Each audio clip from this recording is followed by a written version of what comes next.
প্রিয় শিক্ষার্থী বন্ধুরা, আজকে আমি দ্বিতীয় সপ্তাহের পদার্থবিজ্ঞানের অ্যাসাইনমেন্ট নিয়ে আলোচনা করব।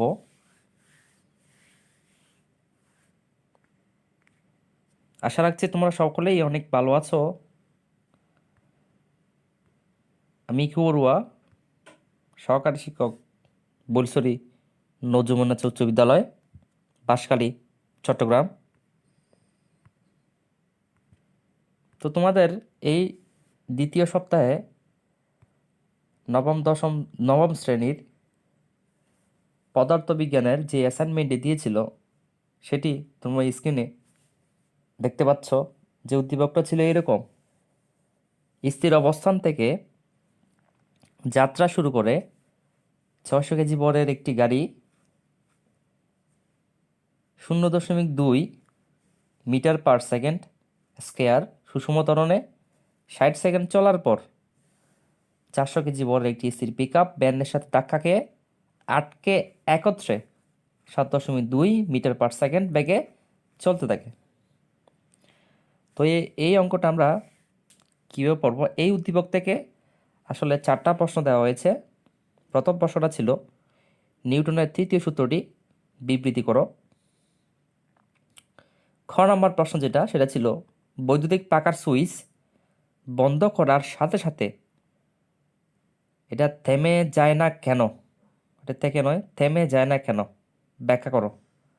প্রথম গাড়িতে প্রযুক্ত বলের মান নির্ণয় করো।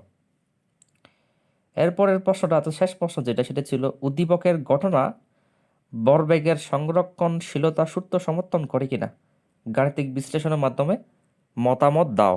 তো আমি তোমাদেরকে এই 4টা প্রশ্নের উত্তর আসলে কীভাবে লিখতে হয় দেখানোর চেষ্টা করব, তোমরা আমার সাথে থাকো। তো প্রথম যেই প্রশ্নটা সেটা ছিল নিউটনের তৃতীয় সূত্রটি বিবৃতি করো।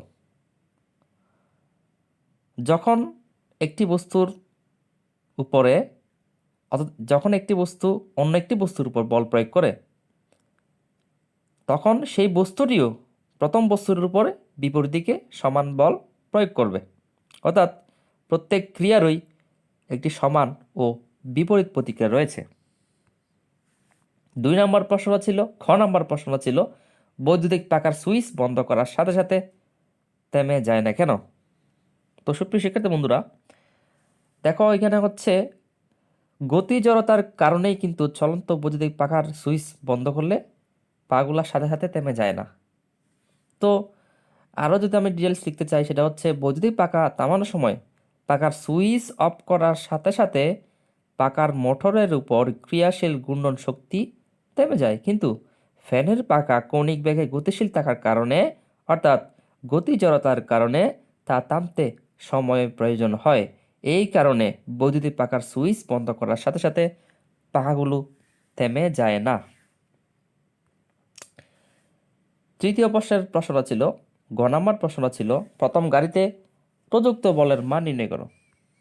তো দেখো এখানে দেওয়া আছে প্রথম গাড়িটির ভর m সমান 600 কেজি, প্রথম গাড়িটির ত্বরণ a সমান 0.2 ms ইনভার্স 2, প্রযুক্ত বল F সমান হোয়াট, অর্থাৎ F সমান কি সেটা আমাদের বের করতে হবে। তো আমরা জানি কি F সমান ma, m এর জায়গায় আমি m এর জায়গায় 400 বসালাম, এর জায়গায় হয়তো 0.2 বসালাম।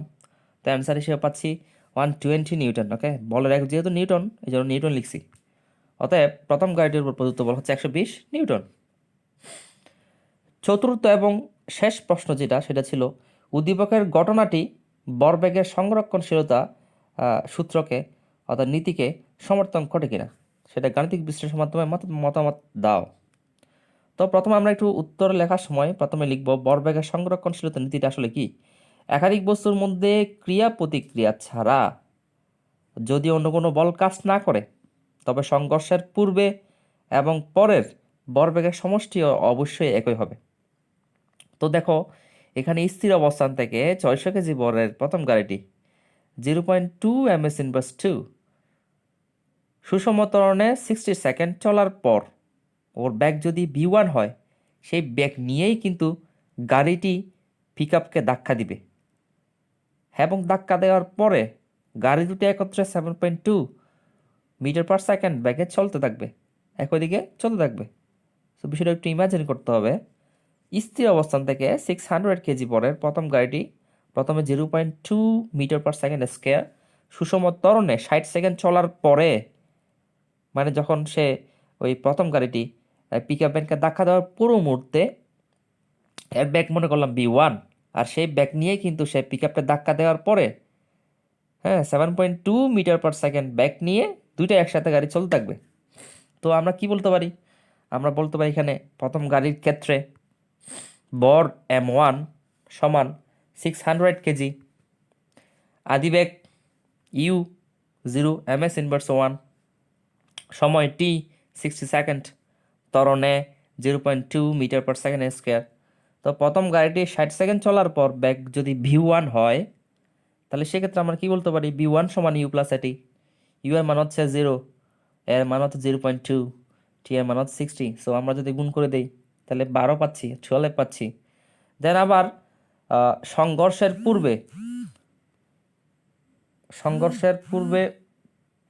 সুপ্রিয় বন্ধুরা, সংঘর্ষের পূর্বে প্রথম গাড়ির আদিবেগ U1 যে কথা, সংঘর্ষের পূর্বে আদিবেগ যদি U1 ধরি, সেটাই কিন্তু আগের B1 ছিল, যেটা সরি এটা B1 হবে। এটাই যে এইটা B1 হবে অবশ্যই। তোমরা B1 লিখবা। B1 সমান U1 সমান দুইটাই মিলে হচ্ছে আমার আসলে 12 হবে, 12 ms ইনভার্স 1। তো সুপ্রিয় শিক্ষার্থী বন্ধুরা, অর্থাৎ 60 সেকেন্ড চলার পর যে ব্যাগ, সেই ব্যাগটা কিন্তু সংঘর্ষের পূর্বে প্রথম গাড়ির আদি ব্যাগ হিসেবে কাজ করবে। তো আমরা প্রথম গাড়ির বর হচ্ছে M1 ইকুয়াল টু হচ্ছে 600 কেজি।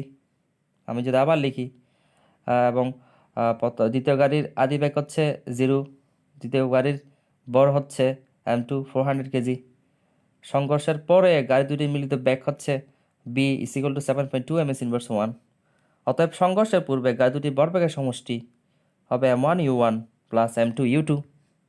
যদি আমি মান বসাই দেই তাহলে 7200 আসছে সংঘর্ষের পূর্বে। ধাক্কা দেওয়ার আগে গাড়ি দুটির ভরবেগের সমষ্টি পাচ্ছে কত? 7200 কেজি মিটার পার সেকেন্ড। অন্যদিকে সংঘর্ষের পরে গাড়ি দুটির ভরবেগের সমষ্টি সমান M1 plus M2 into B। যেহেতু দুজনের ব্যাগ একই, এই কারণে B নিয়েছি। তো সেক্ষেত্রে যদি মান বসাই দেয় সেক্ষেত্রেও পাচ্ছি কত? 7200। অতএব পরিশেষে আমরা কি বলতে পারি? সংঘর্ষের পূর্বে গাড়ি দুটির ভরবেগের সমষ্টি ও সংঘর্ষের পরে গাড়ি দুটির ভরবেগের সমষ্টি সমান। সুতরাং ঘটনাটি ভরবেগের সংরক্ষণশীলতা সূত্রকে সমর্থন করে। তো সুপ্রিয় শিক্ষার্থী বন্ধুরা, ধন্যবাদ সকলকে। অবশ্যই ভালো থাকবা। আমি আবার তোমাদের সামনে নতুন একটা ভিডিও নিয়ে চলে আসবো।